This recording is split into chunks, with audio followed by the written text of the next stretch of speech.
From the endless loud music to the preppy neon outfits to the Aqua Net bangs and mullet, the 80s culture was pretty epic. But what was probably the best thing about this era was the seemingly endless supply of blockbuster teen movies. If you don't give your academic subjects equal time, you're out. So in this video, we'll be taking you through the 10 classic 1980s teen movies that defined a generation. It really doesn't get any better than these. Isn't such a big deal, is it? Is it, Eartha? Starting off our list, we have a movie from the very beginning of the decade, Fame. Released in 1980, this movie is set in New York City, and it focuses on a group of students across all 4 years of the High School of Performing Arts. Ladies and gentlemen, I'm prepared to be dazzled by the Brandenburg Concerto. Rather than the cliché sex and violence plot of teen movies during the 70s and 80s, this movie focuses on the hardships faced as the 4 young performers try to attain their dreams of becoming actors, dancers, and singers.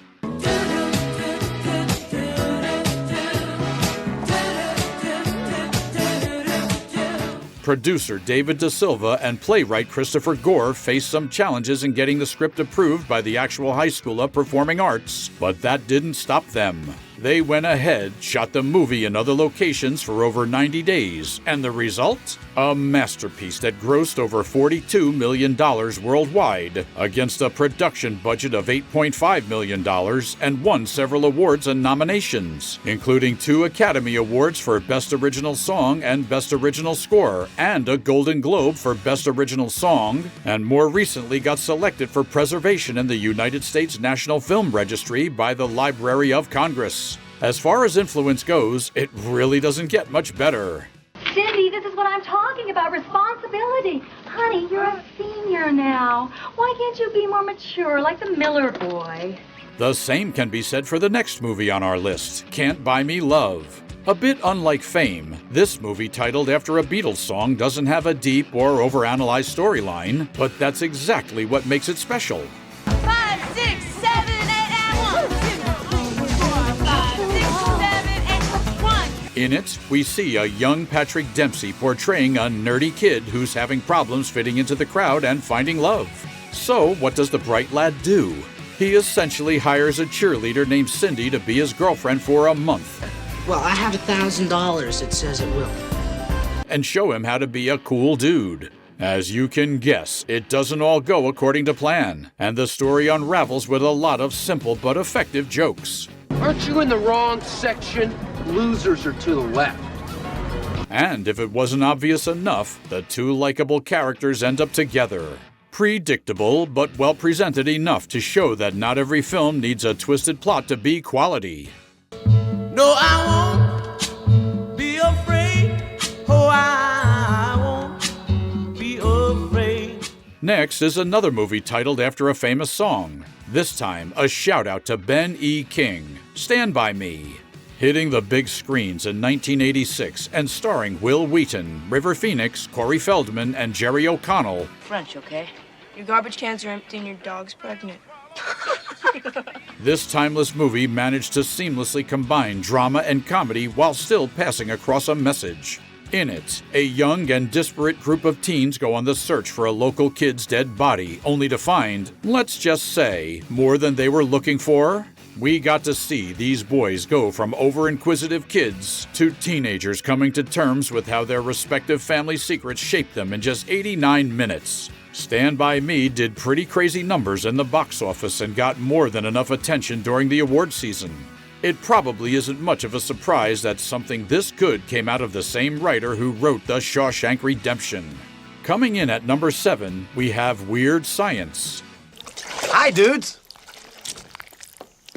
The movie Weird Science is a science fantasy teen comedy film written and directed by John Hughes and released in 1985. It stars Anthony Michael Hall and Ian Mitchell Smith, playing 2 high school dorks who just can't get any dates. To remedy this, they decide to create their own perfect woman, using their 80s Commodore. The result being a sentient and almost genie-like woman played by Kelly LeBrock. The movie turns out to be a bit rash and probably too dumb for adults, but teenagers and young folk during the 80s, there wasn't anything funnier to watch. From the annoying Chet, portrayed by Bill Oxton, to the overly sexual scenes, the movie resonated with teenage boys back then and definitely still does to this date. At number 6, we have perhaps the most controversial entry on our list, Better Off Dead. Oops. So you're Al Myers' kid? Yes, I am. You look pretty stupid to Also me. in 1985, this movie was once considered the most offensive piece of work by many critics. And let's be frank, you can hardly blame them. We mean, this movie focuses on a young adolescent whose girlfriend breaks up with him, sending him spiraling with suicidal thoughts. And it doesn't stop there. Throughout the entire movie, dark humor is constantly dabbed around as John Cusack's character repeatedly fails in his suicide attempts. Eventually, he does find a new will to live when he meets a foreign exchange student, Monique. Lane? What? What are you doing? Nothing. What makes this movie truly special is that it broke the mold of cautious humor that everyone was used to back then. Eccentric filmmaker Savage Steve Holland took the risk others weren't willing to take, and although he got whatever the 80s version of canceled is, Better Off Dead has grown to become a cult classic. Moving on, movie number 5 on our list is Just One of the Guys. Alongside Weird Science and Better Off Dead, this movie really took 1985 by storm. A somewhat loose adaptation of William Shakespeare's Twelfth Night, this movie centers around young high schooler Terry Griffith, who, after losing a writing competition she was convinced she would have won if she was a guy, enrolls at a different school, disguised as one. On the surface, this movie was another of the mistaken identity comedy staples the 80s loved so much. But Joyce Heiser plays her role so perfectly it feels like the first of its kind. The movie turns out to be comedic, poetic, and help to address the issue of sexism, which wasn't as much of a topic at that time. Coming in at number 4 is John Hughes' 1984 gem, 16 Candles. Just so you know, this was Hughes' first attempt at making a high school movie, and it was just perfect. It features Molly Ringwald playing a 15-year-old Samantha who, while having a hard time deciding how to celebrate her sweet 16, gets her spotlight stolen by her sister's wedding preparations. Yeah, it doesn't sound like much, but this story develops into something more than just comedy. Instead, it helps to offer comfort to young adolescents finding it difficult to fit in and offers a nostalgia that'll make every viewer crave going back to high school, while simultaneously making you grateful those days are over. It's definitely a must-watch for everyone, regardless of how you feel about teen movies. And now, for the big 3, we have The Karate Kid.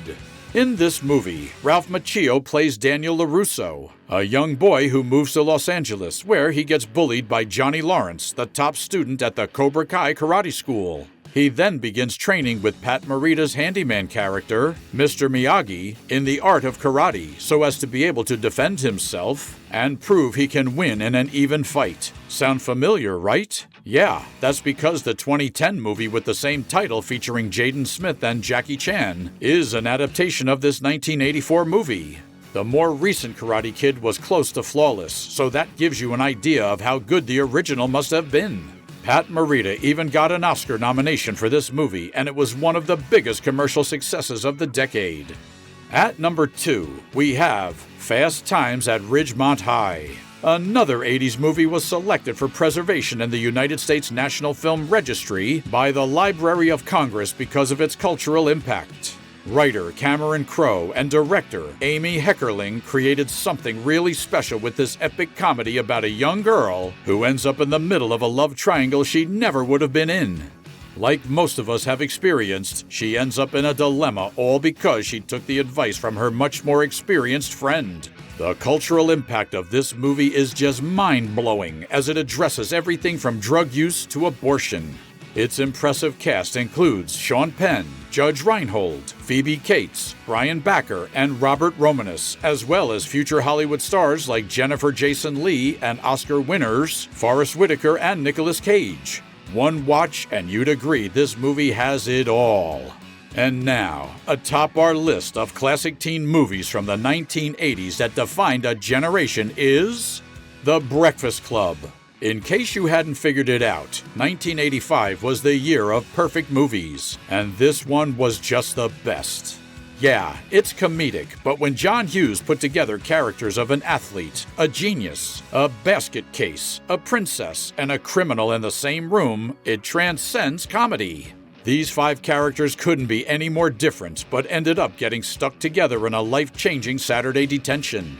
This time together makes them realize they share more in common than they thought, giving it a deeper meaning than any teen movie from the decade, or even the decade before. Given how simple the setting was, this movie had a budget of just $1 million, but ended up grossing $51.5 million and has since been digitally remastered and rescreened in 400 theaters in celebration of its 30th anniversary. And yeah, it also got selected for preservation in the United States National Film Registry by the Library of Congress. Looking for a 5-star movie? This one for sure. Which of them have you seen, and what are your thoughts? What movies do you think that we should have included in this list? Let us know in the comments below, and enjoy all of our other videos.